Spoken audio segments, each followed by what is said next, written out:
Welcome to stone dictation. अगर आप channel पे नए हैं तो प्लीज़ चैनल को सब्सक्राइब करें और बेल आइकन जरूर दबाएं। डिक्टेशन 5 सेकंड बाद शुरू होगा। Ready, start.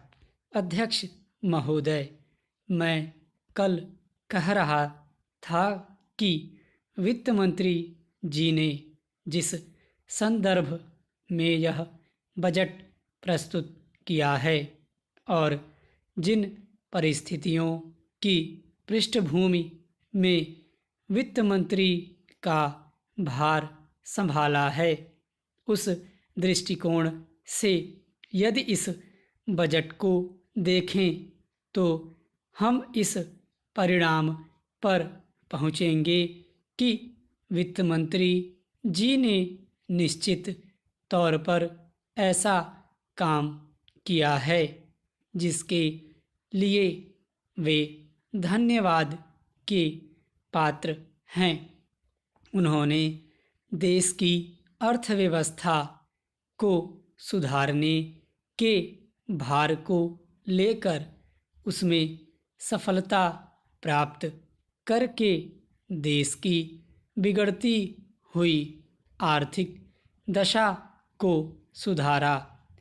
पिछले वर्ष देश का उत्पादन बढ़ा है, उद्योगों में सुधार हुआ है, कीमतों में सुधार आया है, हमारा आयात कम हुआ है और निर्यात बढ़ा है। इस तरह से देश में एक नई आशा और विश्वास पैदा हुआ है।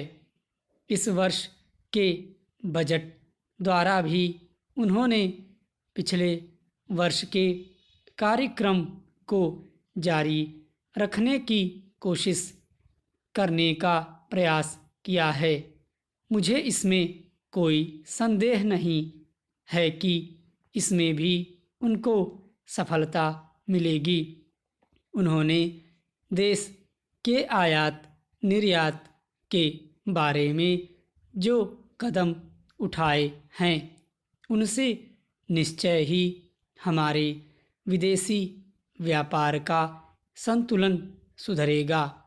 यह निश्चय के साथ कहा जा सकता है। मैं वित्त मंत्री के लक्ष्यों व कर नीति का आमतौर पर स्वागत करता हूँ, यद्यपि मैं मानता हूँ कि इस कर व्यवस्था के द्वारा मध्य वर्ग पर बोझा पड़ेगा, परंतु इस देश में हमें पंचवर्षीय योजनाओं को जारी रखना है। इसलिए उस संदर्भ में हमें आर्थिक साधन जुटाने पड़ेंगे और ऐसी दशा में जो लोग इस देश में ऐसी स्थिति में हैं जो कष्ट उठाकर के भी कुछ दे सकते हैं, उनको देश के लिए देना ही पड़ेगा।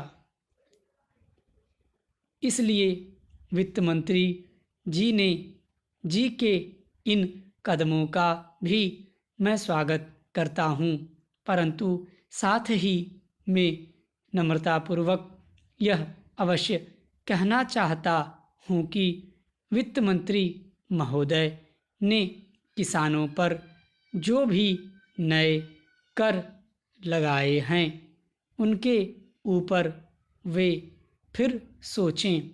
मेरी मान्यता के अनुसार वित्त मंत्री द्वारा खाद पर जो कर लगाया गया है, जो शुल्क लगाया गया है, वह एक ऐसा कार्य है जिससे इस देश का विकास रुकने वाला है।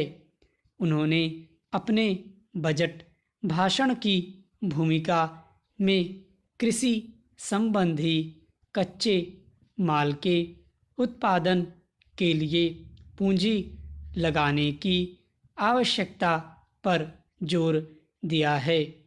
उनकी स्वयं की यह मान्यता है कि कृषि का उत्पादन बढ़ाना बहुत आवश्यक है। स्टॉप। अगर आपको डिटेल्स अच्छा लगा हो तो वीडियो को लाइक करें, शेयर करें और कोई भी गवर्नमेंट जॉब अलर्ट्स के लिए आप engineeringgvernmentjobs.com पर विजिट कर सकते हैं, जहाँ पे आपको लेटेस्ट गवर्नमेंट जॉब के बारे में, नोटिफिकेशन के बारे में इंफॉर्मेशन मिल जाएगी।